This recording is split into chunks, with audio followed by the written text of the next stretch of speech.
Alright y'all, let's get into it. Got my boy Mike in the chair. I already put that bald line in, and now I'm just going up about an inch with my lever open, creating that bottom guideline. Right here guys, I'm just on the other side of the head, creating that bottom guideline, putting in that actual bald line this time. It was in previously. As you can see, I'm just creating the shape and I'm following it right up with my lever open, going up about an inch, and once I get to the top of where I want that line to be, I'm making sure to flick out so it's a little bit softer and not as harsh.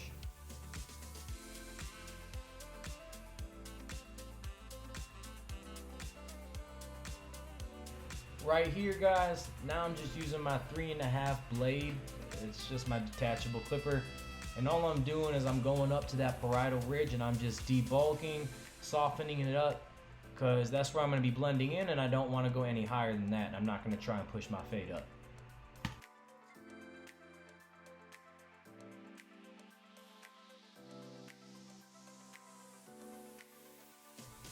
On to the 1.5 guard, and let me tell you guys, this right here is a must-have guard in your arsenal.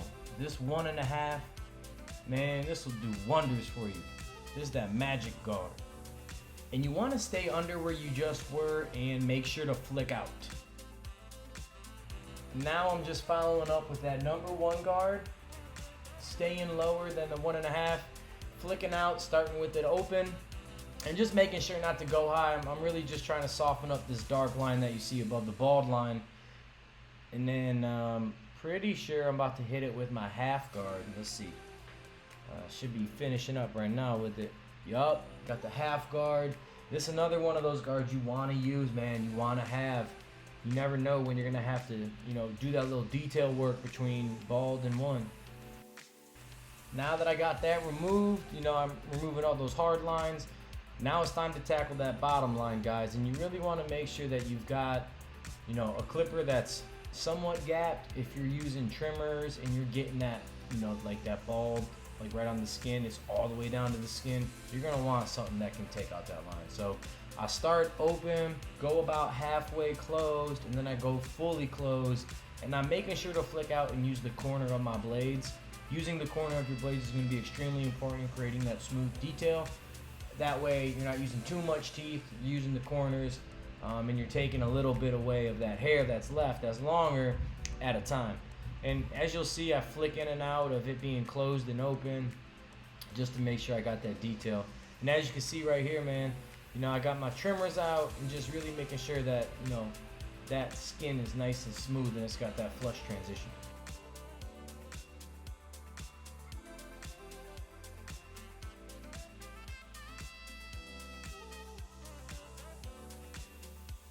Following the exact same steps in the back, I got my 3.5 blade, and I'm gonna follow it up with the 1.5. Like I said, same steps.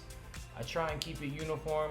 I blend a lot of different ways, but usually when I stick to one thing with someone, I keep it that way throughout the whole entirety of the haircut, just to try and keep it as symmetrical as possible. Same thing here.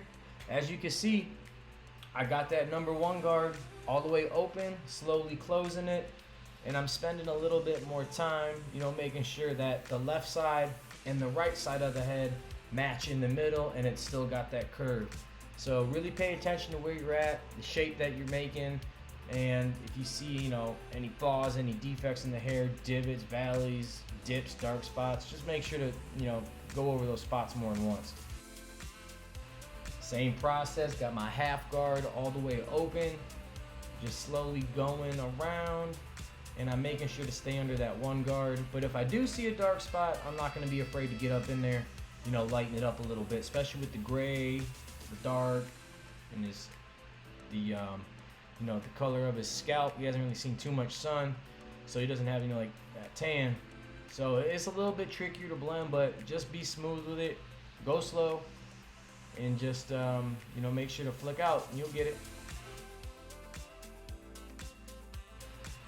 This right here, now we're taking out that bottom line, and I'm doing this in real time pretty much. I don't really have a lot of edits. as you can see, I actually think I'm recording a Instagram video right now, removing the bottom line. But as you can see, man, I'm just slowly flicking out that line, starting with it open.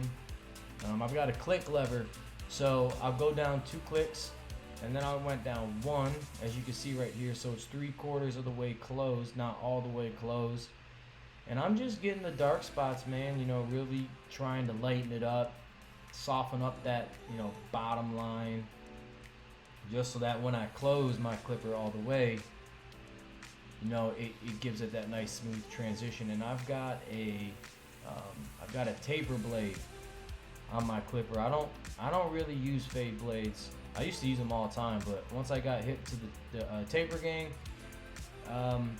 that's all I've been rocking with, man.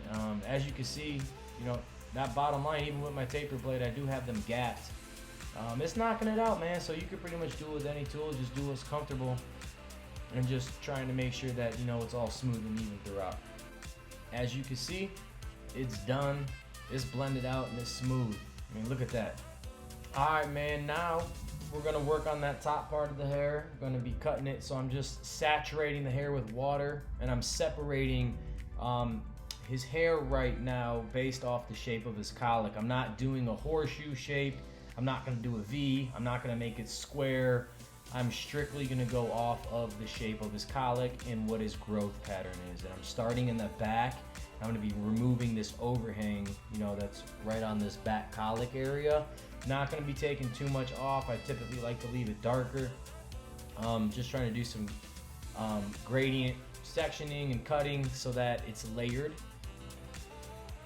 And I'm just gonna follow the original guideline that I had created, just matching those long pieces of hair with that bulk line that I set with that 3.5 detachable.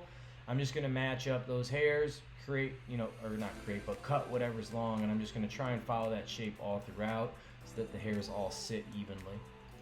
Right here you could see those long pieces that I'm cutting off. That's what the overhang is, and that's why I'm lining it up and creating a line from the top part of the hair all the way down to where that 3.5 was. And anything that's left over right now, I'm just smoothing it out and doing a little bit of scissor over comb. I do clipper over comb as well, but right now I'm just doing scissor over comb. I already got the scissors in my hand and the comb, so I don't feel like setting it up.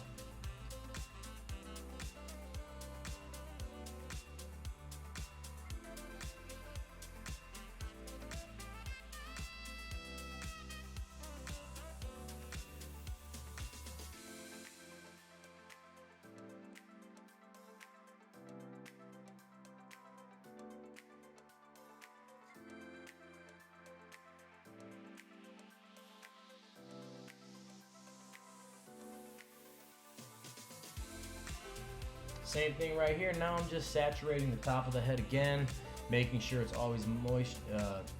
It's got moisture to the hair because I don't want to cut dry hair. And now what I'm going to do is I'm going to go from the crown to that front right recession, and I'm going to be doing a triangle. So what this is going to be doing, so basically I'm creating a radial section by creating that triangle from the crown to the recession point. And this is going to be how I'm cutting, you know, that block graduation, as you can see right there. Now I'm just moving over to the front of the hair, going straight up off of the head.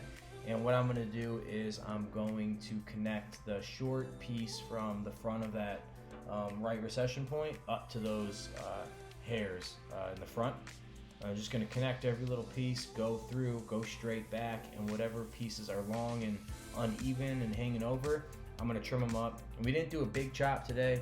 He doesn't really have that much to do a big chop anyways, but he wanted me to just clean up the ends, even everything up, you know, kind of get rid of whatever texture was there from the last time we cut, and you know, shorten it up just a little bit. So I'm done with that, getting straight into the liners, creating those hooks, making sure that his haircut pops, and you know, we're gonna style him on up. And right here, guys, we're just using some of that Slick Gorilla paste that they've got. I'm putting it in his hair when it's dry. I don't have it in his hair right now with his hair damp, and then blow drying it, just creating that ultimate texture. putting it in dry, giving it that nice dry natural look. Gonna style it up with my Stylecraft styling comb, and you know, clean them on up. You're about to see what the final look is, man. Let me know what y'all think.